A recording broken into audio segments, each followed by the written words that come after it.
साथियों नमस्कार, स्वागत है आपका डॉक्टर एग्रीकल्चर यूट्यूब चैनल में। साथियों, आलू की फसल हमारे ज़्यादातर किसान भाइयों की 50 दिनों के आसपास के लमसम आ चुकी होगी, ठीक है ना। तो आप देख पा रहे होंगे आज अपने खेत में जो स्प्रे का कार्य है वो साथियों किया जा रहा है। कुछ ऐसी दवा गोली हैं जो मैं अपने दूसरी स्प्रे में खेत में लगवा रहा हूँ। फिलहाल आप खेत की कंडीशन देख पा रहे होंगे, एकदम एक नंबर कंडीशन खेत की बनी हुई है, बिना किसी दिक्कत के। बहुत ही शानदार जो खेत की बढ़वार अभी तक की रही है साथियों।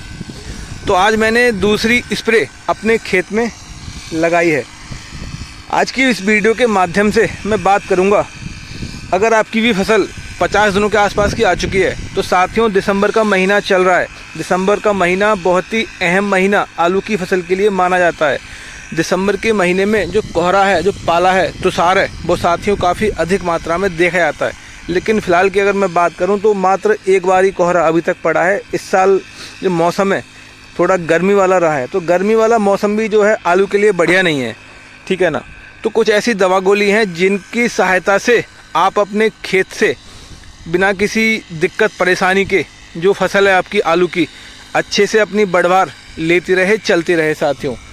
तो आज की इस वीडियो के माध्यम से मैं आपको बताऊंगा दूसरे स्प्रे में आलू में आपको क्या कुछ ऐसी दवा हैं, गोली हैं जो आपको इस्तेमाल करना है, जिसकी सहायता से एक बढ़िया जो तना है आलू का वो बने, आलू की जो बढ़वार है वो अच्छे से चलती रहे, आलू अपना कोई कैसी भी दिक्कत परेशानी रोग खेत में ना बनने पाए, और साथ ही एक बढ़िया जो पैदावार है हमें आलू की देखने को मिले। और साथ ही हमारे काफ़ी किसान भाई परेशान रहते हैं कि साहब आलू का साइज़ हमें बढ़िया नहीं मिलता, गुल्ली जो है आलू में बहुत रह जाती है हमारे। तो साथियों दूसरी स्प्रे आपकी ऐसी रोल अदा करके जाती है खेत में, जिसका अगर आपने सही समय पे सही दवा का चुनाव कर लिया तो आपको जो समस्या का समाधान है समझो मिल गया। क्योंकि साथियों जो लंबी समय की वैरायटी हैं 100 से 120 दिनों की, उनमें जो है आलू बनने की जो प्रक्रिया है वो 40 दिनों के बाद शुरू हो जाती है, ठीक है। तो दूसरी स्प्रे में एक ऐसा तत्व है जो आपने अपने स्प्रे में इस्तेमाल कर दिया तो साथियों बहुत ही शानदार जो रिजल्ट हैं आपको आलू में देखने को मिलेंगे। तो जिन भाइयों ने अभी तक डॉक्टर एग्रीकल्चर यूट्यूब चैनल को सब्सक्राइब नहीं किया है वो ज़रूर करें, और हमारे अन्य किसान भाइयों को भी शेयर करें इस वीडियो को, ताकि उनको भी इस वीडियो का फ़ायदा पहुँच सके। चलिए अब वीडियो को शुरू करते हैं। साथियों 50 दिनों के आसपास की जो आलू की अवस्था है वो एक ऐसी अवस्था है जिसमें आपने आलू जितना बढ़िया तरीके से स्वस्थ अगर अपने खेत में रख लिया, बना लिया, तो आने वाले समय में जो रोग वगैरह खेत में दिखाई देने वाले हैं, अर्ली ब्लाइट है, लेट ब्लाइट है, जिससे कि काफ़ी हानि जो हमारी फसल को पहुंचती है, अगेती झुलसा, पछेती झुलसा, जो दिसंबर के महीने में ही रोग पनपता है खेतों में, वो साथियों आपके पौधे इतने मजबूत हो चुके होंगे जिसके चलते कोई भी कैसा भी रोग आपके खेत में अटैक एकदम से नहीं कर पाएगा। तो साथियों कुछ ऐसी दवा गोली हैं जिनकी सहायता से आप अपने जो आलू के पौधे हैं उनको एकदम स्वस्थ हरा भरा बना सकते हैं। साथियों 50 दिनों की जो अवस्था है आलू की, उसमें हमें जो फालतू की बढ़वार है अब नहीं चाहिए आलू की। साथियों 50 दिनों की जो अवस्था है आलू की, उसमें आलू इतना जोर लगाता है नीचे कंद बनने पे, ठीक है। अगर आपने उसी ताकत को थोड़ा और बढ़ा दिया, थोड़ा और एक्सीलेट कर दिया तो मज़ा ही आ जाएगा, यूँ समझ लीजिए आप।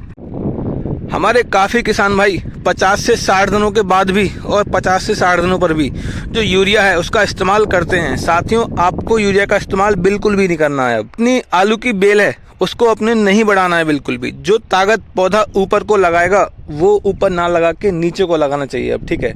ये वाली जो आप स्प्रे करने जा रहे हैं दूसरी स्प्रे खेत में अपने, उसमें जो जितने भी तत्व होते हैं अपने उन सभी की आप पूर्ति कर दें, जिसके चलते जो पौधा है अपनी पूरी बढ़वार ले चुका हो 60 दिनों के अंदर अंदर, ठीक है। स्प्रे की अगर मैं बात करूं दवाई की, तो साथियों यहाँ मैंने जयप्रधान कंपनी का एक पोषक नाम से दवा आती है जिसके अंदर मल्टी माइक्रोन्यूट्रिएंट लिक्विड फर्टिलाइजर है साथियों। ये इसके अंदर जो है जिंक, फेरस, कॉपर, बोरोन, काफ़ी अन्य तत्व जो हैं इसके अंदर मौजूद हैं साथियों, जो भरपूर ज़रूरत है पौधे की उसको पूरा करने की पूरी क्षमता रखते हैं। किसी कंपनी का प्रचार नहीं कर रहा हूँ, प्रसार नहीं कर रहा हूँ, आपको जो बढ़िया मिले मार्केट से आप ले सकते हैं। काफ़ी अन्य कंपनियों के भी बाज़ार में उपलब्ध है साथियों। अब दूसरी अगर मैं बात करूं, नीचे अधिक से अधिक जो फिलहाल कंद बनने की जो संख्या है वो शुरू हो चुकी है, कार्य शुरू हो चुका है, तो वो अच्छे से बने। नीचे आलू का जो साइज है वो भी बनना शुरू हो चुका है नीचे अब 40 दिनों के बाद, ठीक है।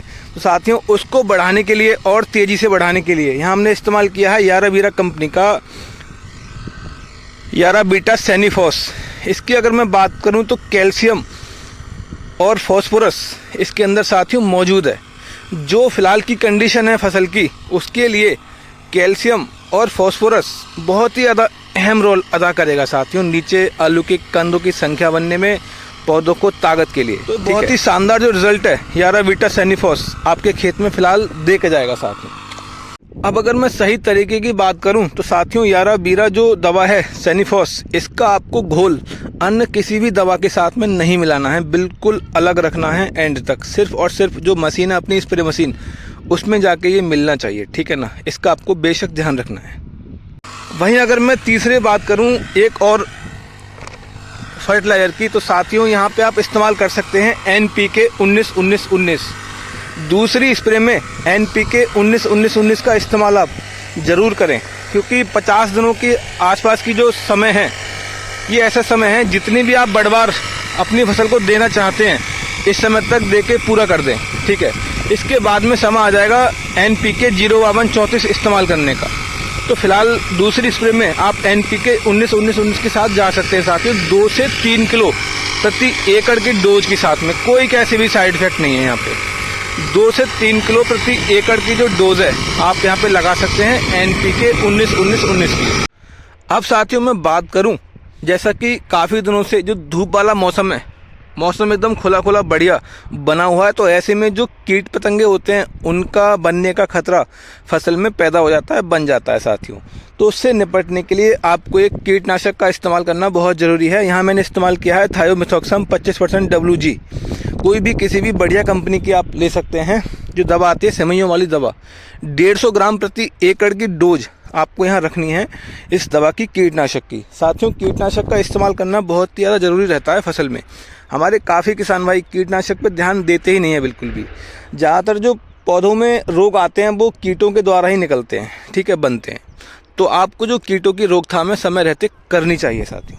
अब अगर मैं बात करूं ऐसे समय पे एक फफूंदनाशक की, तो साथियों ये समय हो चला है एक बढ़िया से फफूंदनाशक का इस्तेमाल करने का। फिलहाल का अगर मैं बात करूं तो मौसम तो सही बना हुआ है, कोई कैसी भी दिक्कत नहीं है मौसम में अभी तक। तो आप कोई हल्का अपना जो फंगीसाइड है उसका इस्तेमाल कर सकते हैं फफूंदनाशक का, कार्बेंडाजिम प्लस मैनकोजेब। साथियों 400 ग्राम प्रति एकड़ की डोज इसकी काफ़ी है। UPL का साफ काफ़ी मशहूर है मार्केट में, आप उसको ले सकते हैं। यहाँ मैंने पारिजात कंपनी की इसका इस्तेमाल किया है। 400 से 500 ग्राम प्रति एकड़ की जो डोज है आप इसको ले सकते हैं साथियों। बहुत ही शानदार जो रिजल्ट हैं वो आपको देखने को मिलेंगे। 200 से 250 लीटर पानी प्रति एकड़ आपको स्प्रे में इस्तेमाल करना है। तो ये रही अपनी दूसरी स्प्रे की दवाएं जो मैंने इस्तेमाल किया है अपनी आलू की फसल में 40 से 45 दिनों के आसपास जाके। साथियों आलू की फसल में दवा गोली का इतना महत्व नहीं है जितना कि जो सूक्ष्म तत्व हैं, पोषक तत्व हैं, अगर आपने समय समय पे अपने फसलों को प्राप्त करवा दिए, उनको दे दिया, तो साथियों आपको समस्या देखने वाली नहीं मिलेगी कि साहब हमारा आलू मोटा नहीं होता या आलू की जो बेल है वो ख़त्म हो जाती है। काफ़ी ऐसी समस्या हैं जो किसान भाई समझ ही नहीं पाते हैं, दवा गोली लगाते रहते हैं। ऐसा कुछ भी नहीं है। जो सूक्ष्म तत्व हैं, पोषक तत्व हैं साथियों, उनको आपको पूर्ति आलू की फसल में समय समय पे करनी पड़ेगी, तभी आपको एक जो बम्पर पैदावार है आलू की फसल से देखने को मिलेगी।